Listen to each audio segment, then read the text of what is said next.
Still, they have that leverage. Right now, Brighton don't have that leverage. That's just the truth. They do not have that leverage.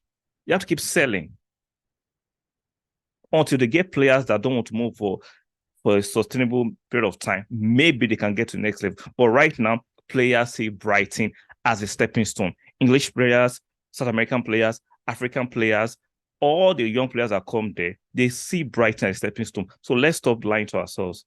The truth might seem offensive, but it's the truth. You can't ignore it. Like my content, again, I subscribe. What are you waiting for? Subscribe. Take a like on the video. Very, very important.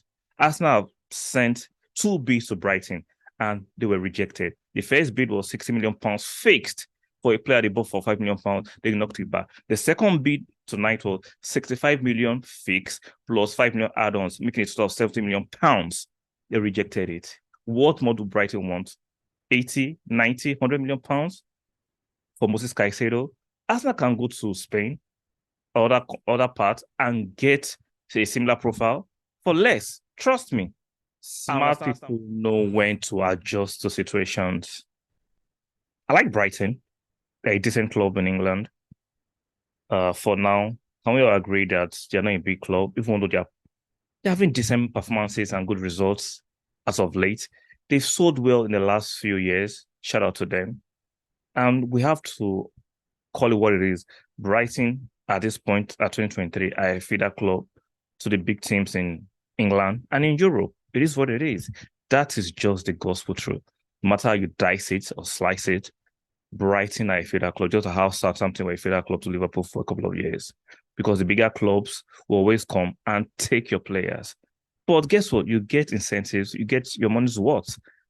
You charge premium reasonable prices, keyword premium reasonable prices. But Brighton are again a podium. They're getting excited. They are beginning to want to move into the extortionate part of prices. See, it's your players and it's their prerogative to demand what they deem suitable for their player in good faith. But when you begin to move into the waters of extorting prices, I think people will adjust. See, let's forget the fact that Chelsea, Manchester United are part of the problem who are paying over the odds for certain players. That has inflated the market. Fine. At the same time, when players want to leave, they're not leaving for free. No player on earth, like I said in my previous video, is dreaming of playing for Brighton as a club. No, they dream of Barcelona. They dream of Real Madrid. Those are two biggest clubs players want to play for all over from South America to Africa to Europe. Then when you come to England, most of them want to play for Arsenal, Manchester United, now maybe Manchester City and Chelsea. Those are the elite clubs in England. So there is no player. Like let's call the bullshit that says, "Oh, I'm dreaming of playing for Brighton." They see Brighton as a stepping stone, and I'm sure Tony Bloom, the chairman of Brighton, understands that. That's why he charges premium for his players, but he's beginning to get very greedy. That's my opinion. Moses Caicedo wants to leave. He never saw Brighton as his final destination. Let's be real. I don't think Arsenal might be his final destination. But he sees Arsenal as a bigger club, see Chelsea as a bigger club than Brighton. Most players at Brighton do not see Brighton as final destination. And guess what? If Brighton wants to sell those players too, they'll find a way around to sell those players to bigger clubs and get their money to us. This nonsense of don't keep a player against his will. Now people say, "Oh, why can't Brighton keep their player?" But they're going to be paid for it. Not that some of you say, "Oh, but the transfer window is almost ending. Maybe they can't have time to replace it." Let's not be silly.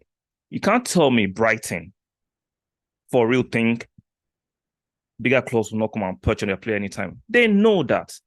Like I said, Brighton are not the club most footballers want to play for. They see it as a stepping stone. They see it as a ladder to the next level.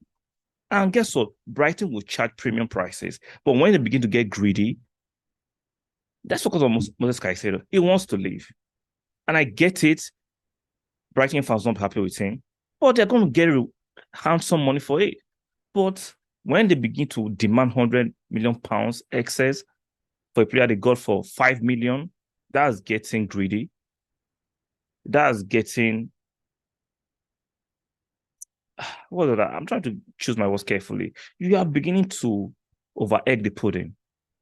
With this behavior, agents dealing with Brighton will adjust the terms of contract in the near future because they know when their client wants to leave, Brighton is going to make it almost impossible because of their pricing.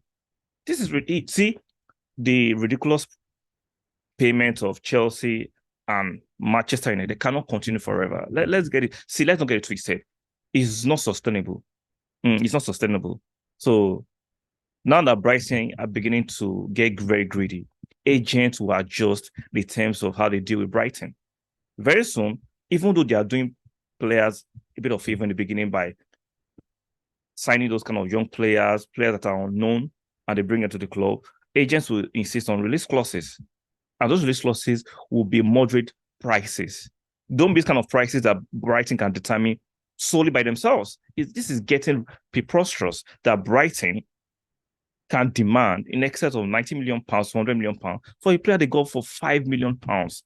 Like, nah, that is getting ridiculous. It's getting ridiculous. And Brighton are over pushing this. It will come back and bite Brighton at the rear.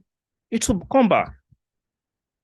Because, see, the world will adjust to behaviors, whether they are new or old. The world will adjust. People will adjust to you. They will adjust to you. Brighton made a lot of money by selling their players. And let's not deceive ourselves. Brighton are a feeder club as 2023. They are not an NH club. They are not winning a Premiership. They are not winning Europa League. They might have ambition of getting big. But right now, unfortunately, with the climate we have, the bigger clubs always come and pick their players. They should find a way to make the most out of it and keep themselves above water until they have that leverage. Right now, Brighton don't have that leverage. And that's just the truth. They do not have that leverage. You have to keep selling until they get players that don't want to move for a sustainable period of time. Maybe they can get to the next level. But right now, players see Brighton as a stepping stone. English players, South American players, African players, all the young players that come there, they see Brighton as a stepping stone. So let's stop lying to ourselves. The truth might seem offensive, but it's the truth. You can't ignore it. Like my content, again, I subscribe. What are you waiting for? Subscribe. Stick a like on the video. Very, very important. Arsenal have sent 2 bids to Brighton and they were rejected. The first bid was 60 million pounds fixed for a player they bought for 5 million pounds. They knocked it back. The second bid tonight was 65 million fixed plus 5 million add-ons, making it a total of 70 million pounds. They rejected it. What more do Brighton want? 80, 90, 100 million pounds for Moses Caicedo? Arsenal can go to Spain or other parts and get a similar profile for less. Trust me. I understand Arsenal want a Premier League proven player and they like him, they think fits in their profile. But how long can you continue to think you can manipulate the situation and force the situation? Let's see. In my opinion, I'll say Arsenal to move on. Keep it moving. He is not the only player that can fill that role of Partey in an Arsenal team. Or there are other players that might be even better for less price at other clubs or across the continent.